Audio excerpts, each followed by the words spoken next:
बरे भाग्य मानुष तन पावा, सुर दुर्लभ सब ग्रंथ ही गावा।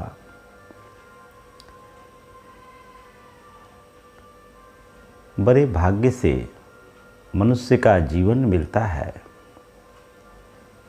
इसे हर मत मतांतर के महापुरुषों ने स्वीकार किया। मानव का जीवन इसलिए महत्वपूर्ण बताया गया क्योंकि मनुष्य ही एक ऐसा प्राणी है जो अंतर्मुखी होकर मन में उठने वाले विकारों को देख सकता है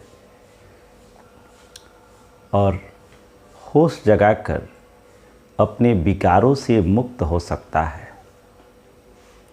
यह शक्ति संसार के दूसरे प्राणियों में नहीं है। मनुष्य ही एक ऐसा प्राणी है जिसमें प्रकृति ने ये अद्भुत शक्ति दी है। इसलिए मानव का जीवन अनमोल है। यह देवताओं के लिए भी दुर्लभ है, ऐसा महापुरुषों ने कहा है। देवताओं के लिए इसलिए दुर्लभ है क्योंकि देवताओं के पास शरीर नहीं होता और विकार को जानने के लिए शरीर का होना अति आवश्यक है, ऐसा महापुरुषों का मानना है। जब शरीर ही नहीं होगा तो हम वेदनाओं को कैसे अनुभव करेंगे। इस मायने में देवताओं के लिए भी दुर्लभ यह मनुष्य का जीवन है।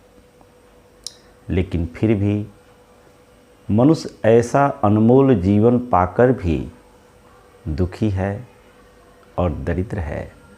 इसके कारण को समझना है। एक कहानी के माध्यम से इस बात को हम समझने का प्रयास करेंगे। एक राजा शिकार खेलने के लिए जंगल में निकला था और वह मार्ग भटक गया। मार्ग भटकने के कारण वो जंगल में ही चक्कर काट रहा था, लेकिन जंगल से बाहर निकलने के लिए उसे कोई मार्ग दिख नहीं रहा था। समय काफ़ी ज़्यादा हो चुका था। भटकते भटकते उसे भूख और प्यास लगी। भूख प्यास से अब वो व्याकुल हो रहा था। इसी तरह आगे बढ़ते जा रहा था। देखा एक लकड़हारा लकड़ी काट रहा था। उस लकड़हारे को राजा बुलाए और बोले कि भाई देखो, मुझे बहुत प्यास लगी है, भूख भी लगी है, मैं मार्ग भटक चुका हूँ। राजा की बात सुन लकड़हारा राजा के लिए पानी और अपने लिए जो भोजन लाया था वह उन्हें दिया। लकड़हारे के दिए हुए खाना को राजा खाए, पानी पिए, शांति महसूस किए, कुछ देर विश्राम किए और लकड़हारा राजा को जंगल से निकलने का मार्ग बताया। इस तरह से राजा जंगल से बाहर निकले। निकलने के बाद लकड़हारा को उन्होंने कहा कि देखो भाई, मैं तो इस राज्य का राजा हूँ और आज तूने हमारी मदद की है। अगर तू जंगल में नहीं मिला होता तो मैं भटकते रह जाता, पता नहीं मैं कब अपने महल में वापस जाता। तो तूने बड़ी मेरी सेवा की, मेरी मदद की। अगर तुम्हें कभी कोई ज़रूरत पड़े तो मेरे पास आना, मैं तुम्हारी मदद करूँगा। यह आश्वासन देकर के राजा अपने महल की ओर बढ़ गए। लकड़हारा पुनः जंगल में चला गया। वह अपनी लकड़ियों को काटता और बेचता, इसी से उसका आजीविका चलती। एक समय आया जब सारी लकड़ियाँ समाप्त हो गई तो सोच रहा था कि अब तो इस जंगल की सारी लकड़ियाँ समाप्त हो गई, अब मैं किसे काटूं और क्या बेचूं? मेरे परिवार का भरण पोषण कैसे होगा? यह बात सोचते ही उसको राजा की दी हुई वचन याद आ गया। उसे याद आया कि राजा ने उसे कहा है कि जब मुसीबत आए तो तू मेरे पास आना। तो इस भाव से वो लकड़हारा राजमहल की ओर चल पड़ा। राजमहल पहुंचने पर उसने द्वारपाल को बताया कि मैं एक लकड़हारा हूँ और महाराज से मिलना चाहता हूँ। द्वारपाल महाराज को सूचित करता है। राजा कहते हैं कि जाओ उसे बुला कर लाओ। उस लकड़हारा को राजा के सामने प्रस्तुत किया गया। राजा उससे पूछते हैं कि बोलो भाई क्या है? मैं तुम्हारे मदद को याद रखा हूँ, क्या समस्या है तुम्हारे साथ? उस लकड़हारा ने कहा कि महाराज, मैं जिस जंगल की लकड़ियों को काट कर बेचकर अपना जीवन यापन कर रहा था, वहाँ की सारी लकड़ियाँ समाप्त हो गई। अब मैं क्या करूं, मैं समझ नहीं पा रहा हूँ, इसीलिए मैं आपके पास आया हूँ। राजा उस लकड़हारे की बात सुन कर के बोले कि ठीक है, हम तुम्हारा मदद करेंगे। अभी तुम विश्राम गृह में जाओ, विश्राम करो। हम तुम्हारे लिए विचार विमर्श करके एक उचित मार्ग का निर्णय करेंगे। लकड़हारा राजा के अतिथि गृह में चला गया, विश्राम करने लगा। राजा अपने मंत्री और सलाहकारों को बुलाकर उन सबों से विचार विमर्श करने लगे कि यह मुझे बहुत ही मदद किया है। अगर उस दिन ये न होता तो शायद मैं महल नहीं पहुंच सकता। इसने मुझे अपना खाना दिया, अपना पानी दिया और मुझे जंगल से बाहर निकाला। इसका मैं बहुत ऋणी हूँ। मैं चाहता हूँ कि इसके लिए कुछ ऐसा करूँ जिससे इसके जीवन के सारे दुख समाप्त हो जाएं, दरिद्रता समाप्त हो जाए, यह एक वैभवशाली व्यक्ति बन जाए, यह समृद्ध हो जाए। इस बात पर विचार करते हुए राजा कहते हैं कि मेरी इच्छा है कि जो चंदन का जंगल है, उस चंदन के जंगल को इसके नाम कर दिया जाए। इसके नाम से कागज़ तैयार करो। राजा के इस प्रस्ताव को मंत्री स्वीकार किया और एक विशाल चंदन का जंगल उस लकड़हारे के नाम कर दिया गया। लकड़हारे को बुलाया गया और राजा उस पेपर को उसको देते हुए बोले कि देखो, हमारे मंत्री आपको हमारा जंगल बताएंगे। चंदन का एक विशाल जंगल आपको हम उपहार के स्वरूप में दे रहे हैं। अब अपनी दरिद्रता को दूर करो और एक समृद्ध व्यक्ति बन जाओ। उस पेपर को लेकर लकड़हारा बहुत खुश हुआ। मंत्री उस चंदन के जंगल को उस लकड़हारे को दिखाए। लकड़हारा भी यह देखकर बेहद खुश हुआ कि इतना विशाल जंगल मेरे नाम कर दिया गया है। अब वह प्रतिदिन लकड़ी काटता और बेचता। 4-5 साल बीत गए। राजा को एक दिन उस लकड़हारे की याद आई।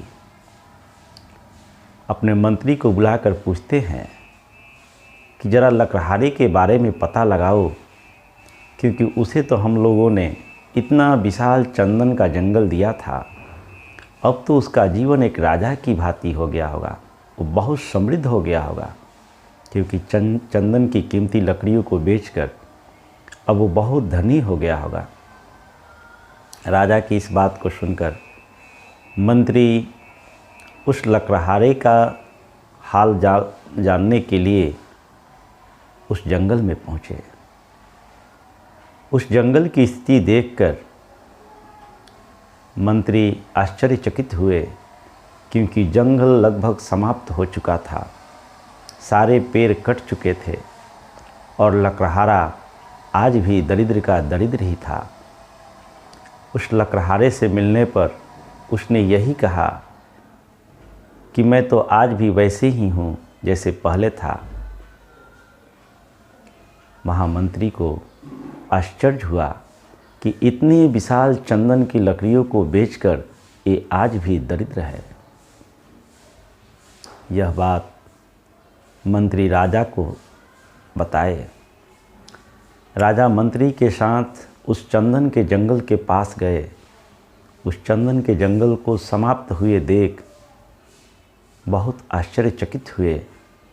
उस लकड़हारे को बुलाकर पूछे कि तूने इतनी चंदन की लकड़ियाँ क्या की और इससे जो पैसा मिला उसका क्या किया।